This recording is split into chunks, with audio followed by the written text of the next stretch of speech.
over 12 hours. We're at about 15 hours since this tragic,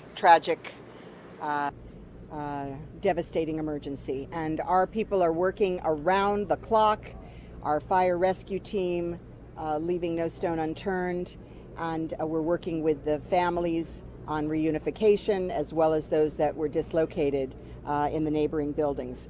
And I want to give you a top number, very encouraging. 102 people have been accounted for. That's double what we were able to report last time. So 102 people from the towers, their locations are known and they are safe.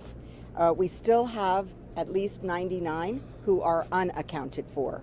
And right now at our Family Reunification Center up at the Surfside Community Center, the families are being briefed so that they know which are the ones that are accounted for. So they've been seeking that information, and for those family members of 102, we've been able to provide some good news.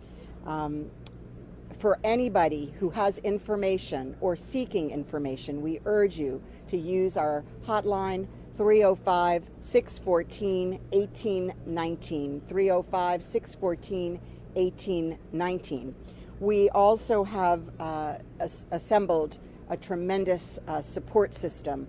We have food, we have hotel rooms, we have social services, medicine assistants, chaplains, and the Coral Gables Community Foundation and the Key Biscayne Foundation have joined forces to create a special emergency fund, which is available at supportsurfside.org. So we are here. And then to say, most importantly, I believe, is that I have just signed an emergency order.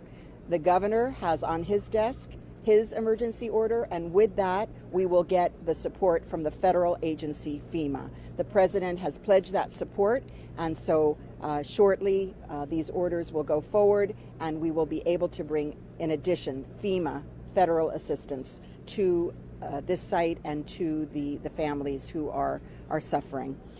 So we are all praying, we are all crying, we are all here with the suffering families, and we urge everyone to join us in prayers and in hopes that we can still continue. We are continuing for our search and rescue effort. Aquí estamos, 15 horas más o menos desde el principio de esta emergencia, y finalmente podemos decir que 102 personas hemos identificado que son seguros, que son están seguras, gracias.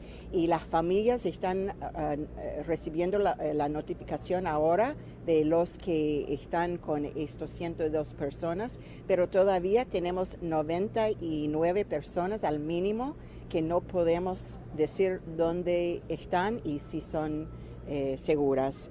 Pero estamos haciendo todo como antes, como del día y noche entero, buscando personas allí en este desastre, y todos nosotros estamos con oraciones y benedicciones pensando en las familias, y no vamos a dejar ninguna piedra afuera para que podamos encontrar. Todavía tenemos este número de donde gente pueden pedir información o dar información de las personas que están esperando. 305-614-1819, 305-614-1819. Y también tenemos ahora recursos de la Fundación de Coral Gables Community Foundation, Key Biscayne Foundation y Miami Foundation. Y juntos ellos tienen un fondo que se llama supportsurfside.org. Y finalmente yo acabé de firmar un orden de emergencia de este desastre, y el gobernador tiene también en su escritorio un orden para firmar, y dijo que sí, que va a firmar, y el presidente dijo que está listo a mandar recursos federales por FEMA. Gracias a todos. Thank you, Madam Mayor. Following the mayor, we're going to have the Board of County Commissioners Chairman, Honorable Jose Diaz. Thank you. This has been a very sad day for us in our community, but it's also a day that we can see this community come together and provide the very best in support of a very bad and ugly situation.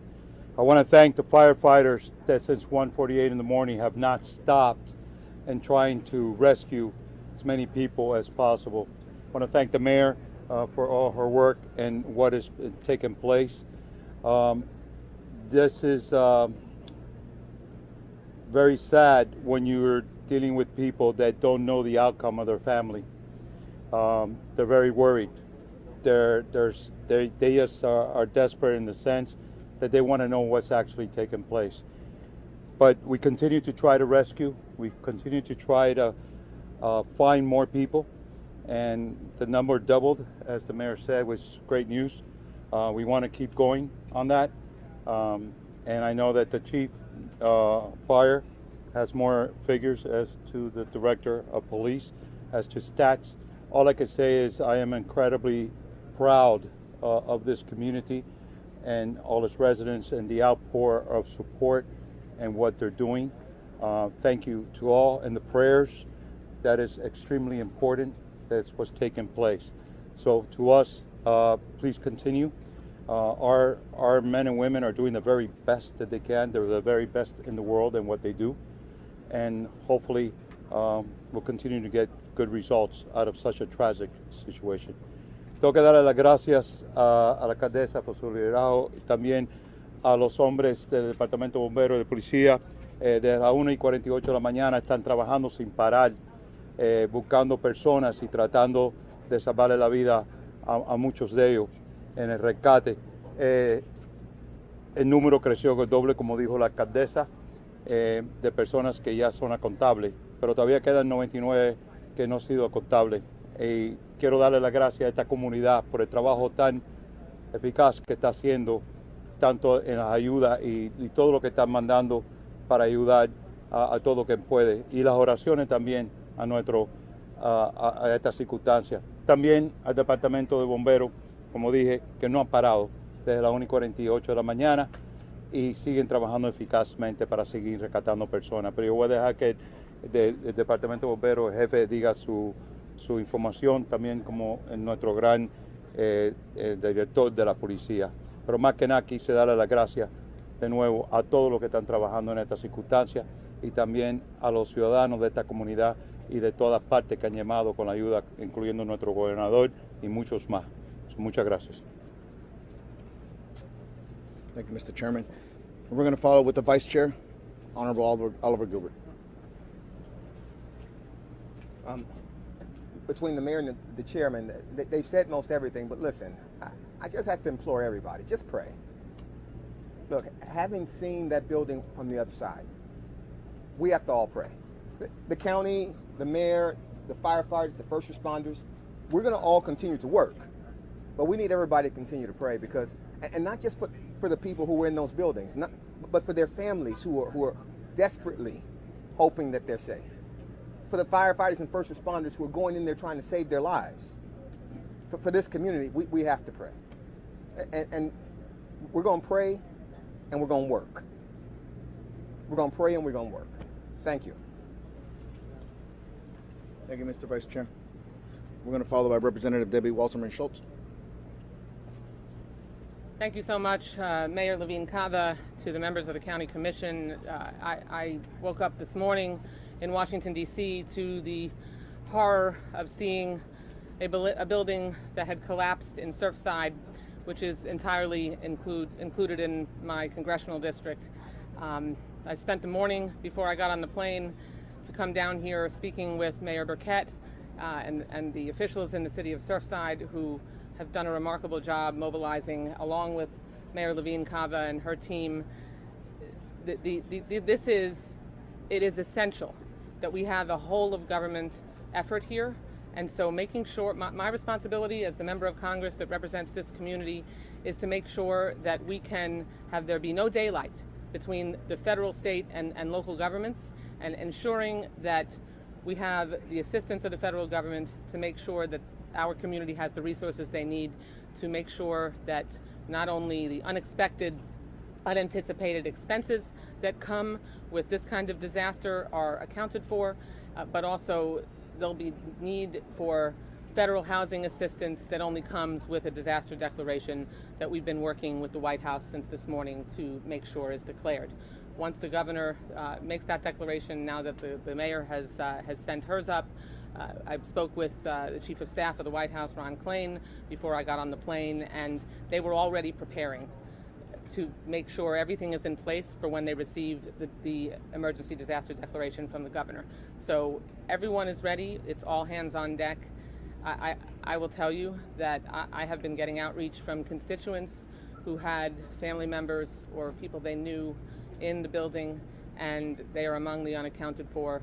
We do all need to pray.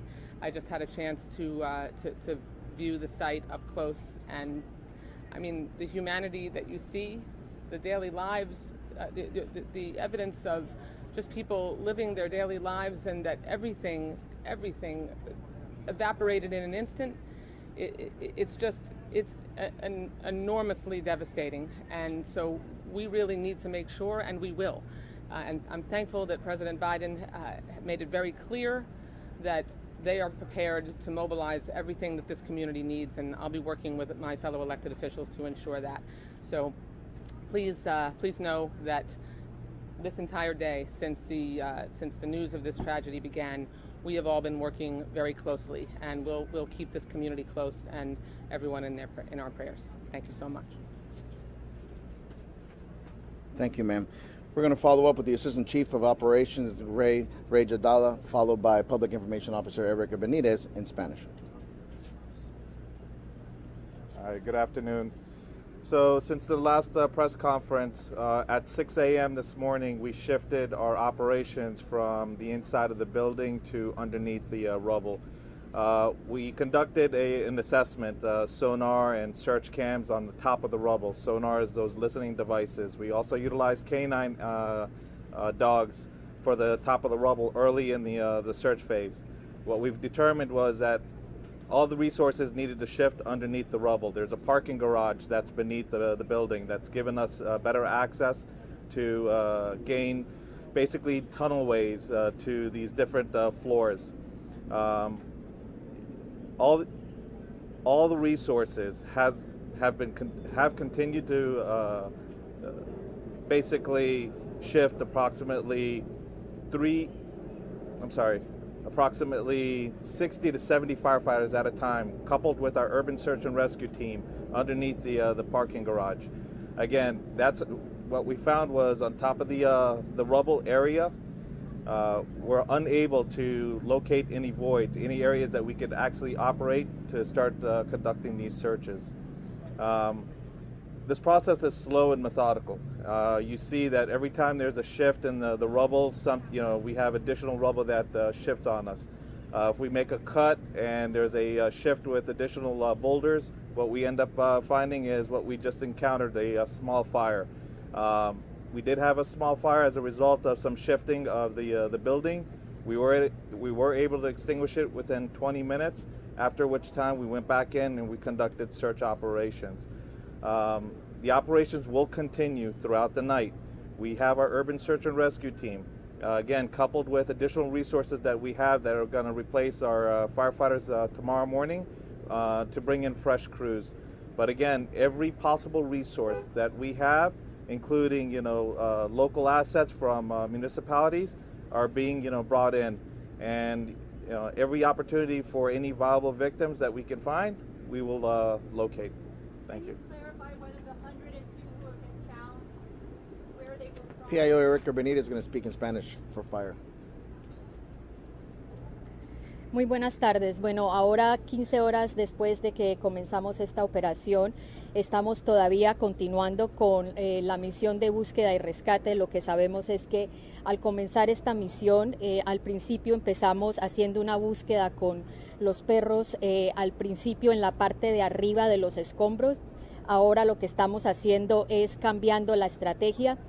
Estamos buscando a personas vivas es lo que esperamos encontrar debajo de los escombros. Por eso hemos seguido esta operación y continuarán estos equipos de búsqueda y rescate trabajando arduamente para asegurar de que encontremos a todas las personas que podamos encontrar vivas.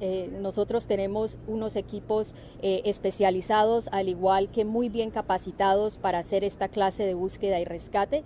Estos equipos han trabajado en todas partes del mundo y tienen muchísima experiencia en esta clase de rescates.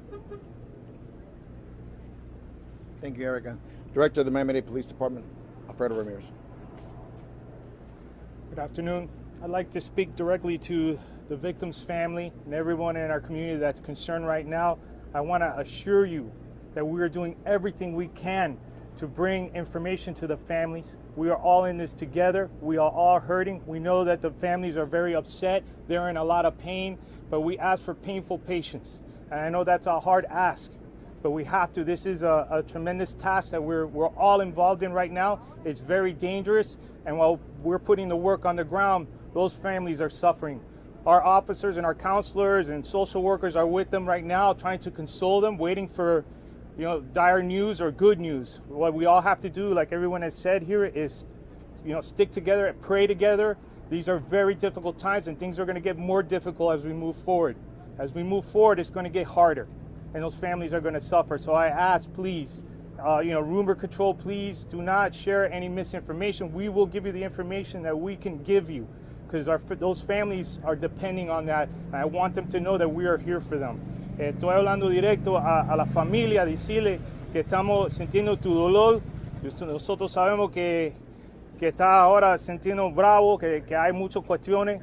Quiero que ellos saben que estamos haciendo todo lo que podemos hacer para traerles información. Esta operación es muy duro, muy delicado, y yo sé que como cuando estamos haciendo este proceso, ellos están sufriendo. So, quisiera decirle a ellos que no le vamos a dejar solo.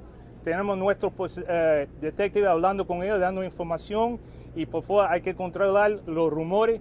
Cuando tenemos información te la vamos a dar, porque es muy importante que no damos información que no es correcta, porque las familias van a sufrir. Gracias. We're going to go into the questions and answers. Let's try to keep it in an orderly fashion so that way we can do it. So if you raise a hand, we can go ahead and point. Oh, wait. Yeah, they were going to give it to him to tweet it. And to tweet it out. Give me a second. Go ahead. And please direct the question to who? I'm sorry. I'm so sorry for everybody, but I'm sorry.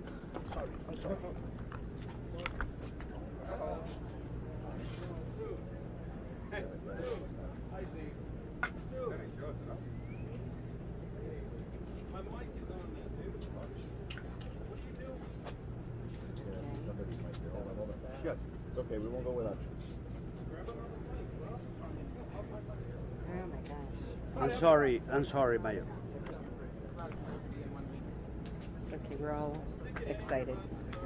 So Mayor Levin-Cobb, Channel 7, do you have any idea why this happened? That's the big question right now, why? Yes. Any indication, I know it's early on, but do you or Miami-Dade Fire Rescue any idea why this building collapsed?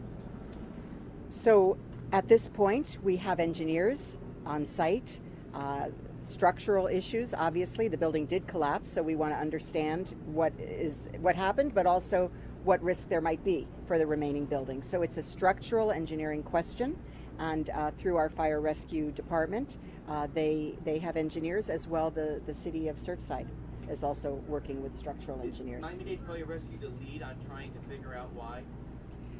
Yes. Okay. I could answer that.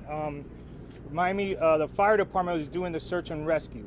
Once they release the scene, the Miami-Dade Police Department will then conduct that investigation as to what is the causes. But right now we're focused on the search and rescue. When that moment comes, that dire moment comes where they transition command, then we will be in charge of the investigation. That's why we're here. We're holding the traffic scenes right now, providing support. We have all our assets here. And once that transition comes, we'll be part of that investigation. Our homicide detectives will be doing a death investigation with other partners, and it'll be very similar to the FIU Bridge tragedy. So even though it will be a structural engineering issue, it will be Miami-Dade Police taking those There'll be down. other assets that'll be coming once they stop the search and rescue component. Right? Probably. Yeah. And You go ahead, man. It's okay. Well, as well, there'll probably be federal Yes. resources involved in the investigation as well. Next question. Brief question, and this is probably for fire rescue. If you don't mind, just for people watching, so we can be clear, the 102 people who have been accounted for at this time, not necessarily from the collapse, rather the structure in its entirety, people who were evacuated from the building, that's a question. And then regarding the search efforts under the rubble, can you speak at all to whether anyone has been located in that? We've heard reports of people hearing sounds, trying to locate individuals. Can you speak to what you may have found at this point? All right, so to echo the mayor's numbers, so in combination to our numbers this morning, so we had 35 victims that were pulled from the structure by fire rescue. This is an additional 2 victims that were pulled from the rubble. Now we had now a total of 11 patients that were treated. Of those 11, now we're up to 4 patients that have been transported. Now we have been getting what we call, again, sonar, sound devices that we're getting from inside the rubble in various areas. And again, it is a very slow and methodical process because every time we start breaching parts of the structure, we do get debris that falls on us. In regards to the structural engineer, we do have structural engineers that are embedded with Miami-Dade Fire Rescue to prevent the building from collapsing on our firefighters as we continue with this search and rescue phase. Again, since 1:48 a.m., Miami-Dade Fire Rescue has not stopped. Again, the optics may seem that there's nothing going on top, but all operations, I cannot emphasize enough, all operations are occurring underneath the rubble. They're occurring underneath the parking garage where we have teams of firefighters constantly as they continue to making cuts, breaches, and placing sonar devices, search cams to locate victims. As we make one hole, we access a floor, we continue to the various areas. But to answer the question, we did receive sounds, not necessarily people talking, but sounds, what sounds like people banging, well, not people, but sounds of a possibility of a banging. Short of that, we haven't heard any voices coming from the pile. Yeah, to clarify, there was a report around 4:15 or so saying that 2 people had been pulled, or 2 or some number had been pulled from the wreckage this afternoon. That was an incorrect report. That's correct. Correct. The only numbers that we have for patients that were removed from the actual structure or rubble is the 35 and 2. So a total of 37 have been pulled from the structure itself. New York Times, is there any concern associated with the stability of the building at this point? Situations of this nature where there's an emergency, there's been a catastrophic occurrence with a structure, there's always going to be a concern. But again, we do have structural engineers that are embedded with Miami-Dade firefighters. They assess the structure every hour. In addition to every hour, they conduct the assessments every time there's a weather shift. What we do is we just make sure that, again, we place seismic devices on the building to determine that